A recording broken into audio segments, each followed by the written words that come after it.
दोस्तों नमस्कार। मैं राधेश्याम यादव और आप देख रहे हैं मेरा विद्रोही चैनल। मेरे विद्रोही चैनल पर आप सभी का बहुत बहुत बहुत स्वागत है।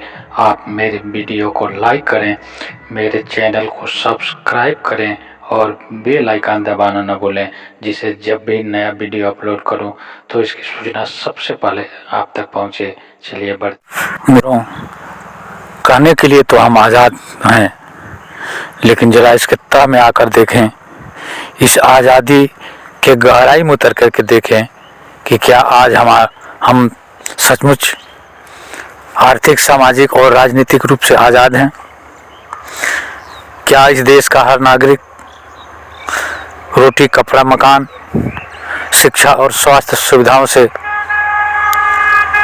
भरपूर है? क्या हर आदमी को उच्च शिक्षा मिल पा रही है? क्या हर आदमी को न्याय मिल पा रहा है? क्या इस देश के 140 करोड़ जनसंख्या वाले देश में हर हाथों को रोजगार मिल पा रहा है?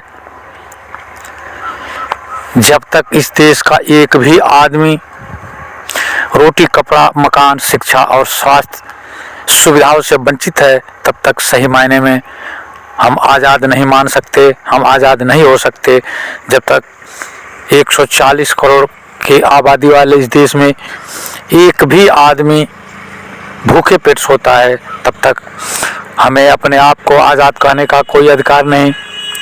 जब तक इस देश का एक भी परिवार रोटी, कपड़ा, मकान, शिक्षा और स्वास्थ्य से वंचित है, तब तक हमें अपने को आज़ाद कहने का कोई हक नहीं बनता। जब तक किसान, मजदूरों, मेहनतकशों का शोषण होता रहेगा, तब तक हम अपने आप को सही मायने में आज़ाद घोषित करने के अधिकारी नहीं हैं। आज कैसी विडंबना है कि अंग्रेज तो चले गए, फिरंगी तो चले गए, लेकिन हमारे अपने भाई बंद सत्ता में बैठे लोग, जिनके हाथों में सत्ता की बागडोर है, जिनके हाथों में धन है, वे गरीब और मजदूर और मेहनतकश लोगों का शोषण करके अपने तिजोरियों में पैसे इस कदर बंद किए हैं, जैसे जाते वक्त वे अपने साथ लेकर के जाएंगे। ये पैसा आखिर कहाँ से आया? इन लोगों के पास इतने पैसे कहाँ से आए? जबकि मेहनत की बात करें तो मेहनत तो एक मजदूर करता है, मेहनत तो एक किसान करता है। मेहनत करने वाले लोग हमेशा से दुखी क्यों रहे हैं? यह समाज की जो व्यवस्था है, जो शोषण पर आधारित सामाजिक व्यवस्था है, जब तक इस शोषण की व्यवस्था के खिलाफ एकजुटता दिखा करके हम अपने अधिकारों की लड़ाई नहीं लड़ेंगे, तब तक देश में, तब तक समाज में समानता नहीं आ सकती। जब तक एक आदमी द्वारा दूसरे आदमी का शोषण किया जाता रहेगा, तब तक सही मायने में हमारा देश आज़ाद नहीं हो सकता। कैसी विडंबना है कि इस देश में उंगलियों पर गिने जाने वाले लोग तो अरबपति हैं, लेकिन इस समाज का, इस देश का एक बहुत बड़ा तबका आज भी गरीबी रेखा से नीचे निर्वाह करने को बाध्य है। जो भी सरकारें आती हैं, लुभावने नारे दे करके सत्ता में पहुंचती हैं, लेकिन सत्ता में पहुंचने के बाद उनकी भाषा बदल जाती है, उनके कार्य बदल जाते हैं, और ये इन गरीबों की बात करने वाले, इन गरीबों के हक की बात करने वाले, इन गरीबों के हक की बात करके सत्ता तक पहुंचने वाले लोग अपने वादे भूल जाते हैं, और इस देश का एक बड़ा तबका, इस देश का गरीब किसान और मजदूर बार बार इनके द्वारा मूर्ख बनाया जाता रहा है, और आज भी शोषण व्यवस्था अपने चरम पर है। और हम कहीं ना कहीं, हम भी इन सरकारों के चुनाव में, इन विधानसभाओं, लोकसभाओं, राज्यसभाओं और विधान परिषदों में होने वाले चुनाव में कहीं ना कहीं बहकाव में आ जाते हैं, और हम ऐसे लोगों को सत्ता में भेज देते हैं जिन्हें गरीबी का अनुभव नहीं, जिन्होंने गरीबी को नज़दीक से देखा नहीं, जिन्होंने अभाव को कभी समझा नहीं। उन लोगों को सत्ता में भेज करके हम अपने दुख दर्द कैसे बता सकते हैं? इसके लिए आवश्यकता है कि हम अपने बीच के लोगों को, जो गरीबी में पला हो, जिसने अभाव की ज़िंदगी जिया हो, जिसने अभाव के दंश को झला हो, और जो ज़मीन से उठ करके गरीबी को देखा हो, उस आदमी को अगर हम सत्ता में भेजेंगे, उस आदमी के ऊपर नजरें रखेंगे, तो निश्चित रूप से एक दिन आएगा जब समाजवाद स्थापित होगा, जब समाज में हर आदमी को अधिकार मिल सकेगा, जब समाज में हर आदमी सुखी रह सकेगा। जब तक इस देश में, जब तक इस समाज में एक भी आदमी अपने को असुरक्षित महसूस करता है, तब तक सही मायने में हमें आज़ादी मिल ही नहीं सकती। आज़ादी तो, सही आज़ादी तो वो होगी जहाँ का बच्चा बच्चा, जहाँ का हर बालक, जहाँ का हर जुआ, जहाँ का हर बूढ़ा, जहाँ की हर लड़की, जहाँ की हर औरत अपने आप को सुरक्षित महसूस करे।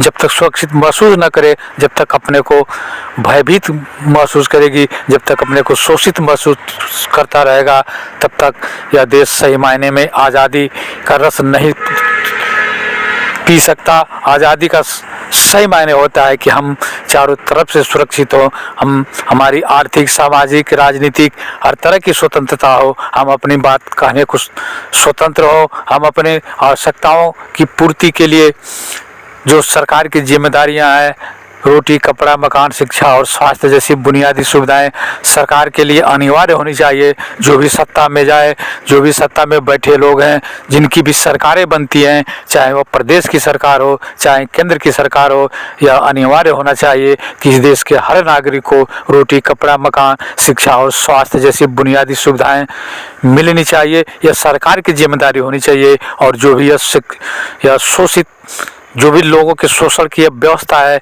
इस पर लगाम लगाने के लिए नियम और कानून बनाए जाने चाहिए। ये समाज में जो गरीबी अमीरी की जो खाई है, इस खाई को पाटने के लिए सरकार द्वारा प्रयास किया जाना चाहिए।